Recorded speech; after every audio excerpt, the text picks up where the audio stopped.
Hello students, मेरा नाम अदिति सिंह है और मेरे व्यास चैनल में आपका स्वागत है। आज की वीडियो का सब्जेक्ट और टॉपिक है बिज़नेस कम्युनिकेशन और कुछ सब टॉपिक्स हैं बिज़नेस कम्युनिकेशन के जो आज हम इस वीडियो में कवर करेंगे। First, meaning of communication. Second, definitions of communication. Third, characteristics of communication. Fourth, objectives of communication and fifth, functions of communication. तो शुरू करते हैं मीनिंग ऑफ कम्युनिकेशन से। Communication has been derived from the Latin word communius, which means to share. Communication may therefore be defined as sharing of informations, facts, opinions, emotions, and ideas, so as to create mutual understanding between people.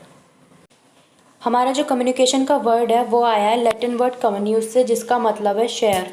किसी के साथ feeling share करना, facts share करना, ideas share करना, emotions share करना, information देना, जिससे कि इंडिविजुअल्स के बीच में अंडरस्टैंडिंग क्रिएट हो सके। Communication is the two way process जिसमें स्पीकर और लिसनर इन्वॉल्व होते हैं। स्पीकर अपनी बात कहता है और लिसनर उसी बात को बड़े ध्यान से सुनता है और दोनों की अपनी अपनी क्वालिटीज़ होती हैं। और कम्युनिकेशन प्रोसेस में ज़रूरी नहीं है कि लिसनर और स्पीकर एक एक ही हो, ग्रुप ऑफ इंडिविजुअल भी हो सकता है। जैसे कि जब हम एक ग्रुप में फ्रेंड सर्कल में जैसे गॉसिप कर रहे होते हैं वैसे।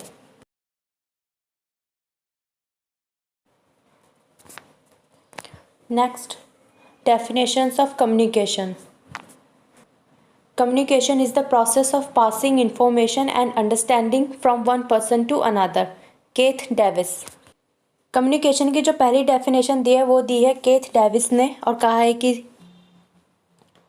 कम्युनिकेशन एक ऐसा प्रोसेस है जिसमें इंफॉर्मेशन पास करी जाती है एक पर्सन से दूसरे पर्सन तक, और जब तक रिप्लाई या फीडबैक नहीं आता तब तक कम्युनिकेशन प्रोसेस कंप्लीट नहीं माना जाता। कम्युनिकेशन की दूसरी डेफिनेशन दी है न्यूमैन एंड समर ने और कहा है कि communication is an exchange of facts, ideas, opinions और इमोशंस बिटवीन टू और मोर पर्सन। कम्युनिकेशन के प्रोसेस में फैक्ट्स, आइडियाज़, ओपिनियंस और इमोशंस एक्सचेंज करे जाते हैं दो या दो से ज़्यादा या फिर ग्रुप ऑफ इंडिविजुअल्स के बीच में। Third definition, communication is the sum of all things that one person does what he wants to create understanding in the mind of other. It is a bridge of meaning. It involves a systematic and continued process of telling, listening and understanding. ये definition दी है Louis ए Elon ने। Louis ए Elon ने अपनी इस definition में कहा है कि कम्युनिकेशन उन सभी चीज़ों का योग है जिसमें एक व्यक्ति दूसरे व्यक्ति से अपनी feeling, idea and etcetera share करता है और एक मीनिंगफुल ब्रिज क्रिएट करता है जिससे कि लिसनर के माइंड में अंडरस्टैंडिंग्स क्रिएट हो सके और वो समझ सके। कम्युनिकेशन एक सिस्टमैटिक एंड कंटिन्यू प्रोसेस है बोलने, सुनने और समझने का। ओके, नेक्स्ट देखते हैं characteristics of communication. First, it can be written, verbal and non verbal in its form. Communication process written में भी हो सकता है, वर्बल भी हो सकता है और नॉन वर्बल भी हो सकता है। मतलब हम किसी के साथ लिखकर कम्युनिकेट कर सकते हैं, बोलकर कम्युनिकेट कर सकते हैं और नॉन वर्बल से भी कम्युनिकेट कर सकते हैं, जैसे body language, expressions and etcetera. Second, two और मोर पर्सन्स। कम्युनिकेशन प्रोसेस में दो या दो से ज़्यादा पर्सन होने चाहिए इंफॉर्मेशन पास करने के लिए। Third, exchange of ideas. Communication का जो प्रोसेस है वो एक्सचेंज प्रोसेस है जिसमें idea, feelings and opinions and etcetera exchange करे जाते हैं। Fourth, continue process. Communication process कभी ना ख़त्म होने वाला प्रोसेस है। हम कभी ना कभी किसी ना किसी टॉपिक पर कम्युनिकेट करते रहते हैं। It is never ending and life time process. Fifth, words and symbols. Communication process में हमेशा वर्ड्स और सिंबल्स इन्वॉल्व रहते हैं, क्योंकि बोलेंगे तो हम आखिर शब्दों से ही। Fifth, direct and indirect communication. हम किसी के साथ दो तरीके से कम्युनिकेट कर सकते हैं। पहला, डायरेक्ट कम्युनिकेशन। डायरेक्ट कम्युनिकेशन तब होता है जब स्पीकर लिसनर से वर्बल फॉर्म में डायरेक्टली कुछ भी कह रहा है। एंड इनडायरेक्ट कम्युनिकेशन तब होता है जब स्पीकर की रियल इंटेंशन छिपी होती है लिसनर से। इनडायरेक्ट कम्युनिकेशन में कोई भी बात डायरेक्टली नहीं कही जाती दूसरे पर्सन से। Seventh, feedback. कोई भी कम्युनिकेशन प्रोसेस फीडबैक के बिना अधूरा होता है। जब हमारी कही गई बात का सामने से रिप्लाई नहीं आएगा तो हम यही समझेंगे कि लिसनर तक हमारी बात नहीं पहुंची है, या फिर लिसनर ने हमारी बात सुनी ही नहीं है।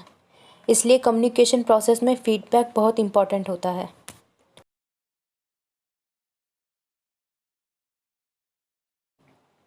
ओके, नेक्स्ट देखते हैं meaning of business communication. The sharing of information between people with in an enterprise that is performed for the commercial benefits of the organization is business communication. In addition, business communication can refers to how a company share information to promote its product or service to potential consumers.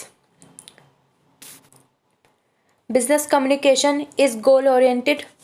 The rules, regulations, and policies of a company have to be communicated to pupils within and outside the organization.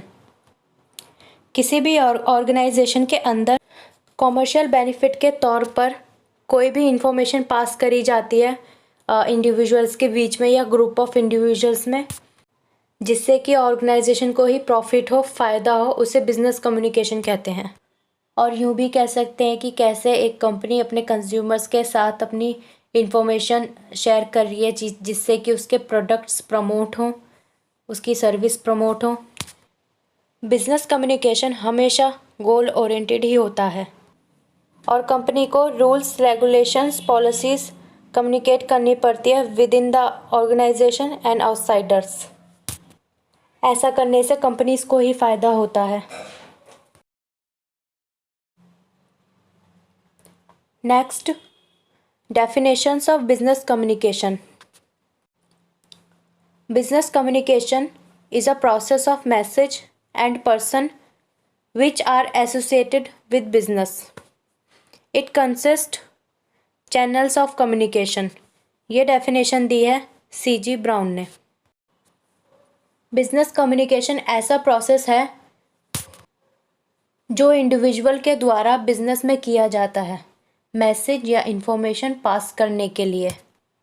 ऐसे message या information जो business से ही relate करते हैं।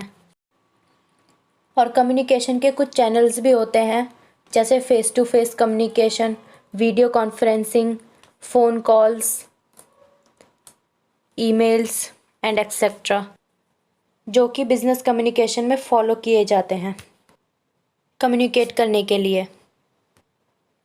Business communication is a process of transfer of information and understanding between parts and people of business organization. It consists of various models and media involved in communication interchanges. Business level पे transfer की गई informations का business communication एक process है, एक ऐसा process जिसकी वजह से बिजनेस ऑर्गेनाइजेशन के एम्प्लॉयज़ के बीच में एक बॉन्डिंग बन जाती है, अंडरस्टैंडिंग बन जाती है। और कम्युनिकेशन में बहुत से मीडियाज़ एंड मॉडल्स इन्वॉल्व्ड हैं कम्युनिकेशन इंटरचेंज के लिए। Next, objectives of business communication. First, conveying the right information and right message. Right information और राइट मैसेज ट्रांसफ़र करना एक इंडिविजुअल से दूसरे इंडिविजुअल तक और अ ग्रुप ऑफ इंडिविजुअल को। Second, contact with the external parties. Business में हमें हमेशा एक्सटर्नल पार्टीज से कांटेक्ट करने की ज़रूरत पड़ती रहती है, जो कि बिजनेस कम्युनिकेशन के थ्रू ही हो सकती है। Third, implementation of changes.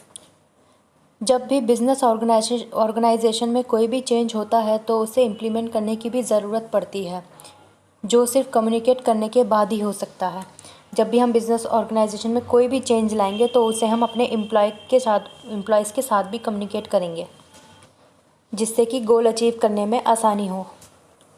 Fourth, building of human relations. जब भी बिज़नेस ऑर्गेनाइजेशन में स्केलर चेन और हायरार्की फॉलो करी जाती है, जिसमें सुपीरियर सबऑर्डिनेट को ऑर्डर्स पास करता है या फिर मैसेज या फिर इंफॉर्मेशन देता है, तो इससे गुड रिलेशनशिप क्रिएट होता है सुपीरियर और सबऑर्डिनेट के बीच में। Fifth, good industrial relations. जैसे ह्यूमन रिलेशनशिप अच्छा होता है कम्युनिकेशन की वजह से, वैसे ही इंडस्ट्रियल रिलेशन भी अच्छा होता है कम्युनिकेशन की वजह से। Sixth, decision making. कम्युनिकेशन हमारी बहुत मदद करता है डिसीज़न लेने में। जब एक इंडिविजुअल दूसरे इंडिविजुअल से बात करेगा तो एक डिसीज़न पे पहुंचेगा, जो कि ऑर्गेनाइजेशन के लिए ही बेनिफिट होगा, अच्छा होगा। और अगर पहले से ही कोई डिसीज़न ले लिया गया है तो उसे कम्युनिकेट करना पड़ेगा अपने एम्प्लॉयज़ के साथ, उसे इम्प्लीमेंट करना पड़ेगा, जिससे कि एम्प्लॉयज़ अपना काम अच्छे से करेंगे। Seventh, development of managerial skills. Effective communication की वजह से बहुत सी मैनेजरियल स्किल्स भी डेवलप होती हैं।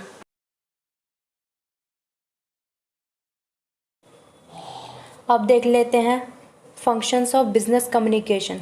The functions of business communication can be divided into two segments. Business communication के दो फंक्शंस होते हैं। First is internal function, second is external functions.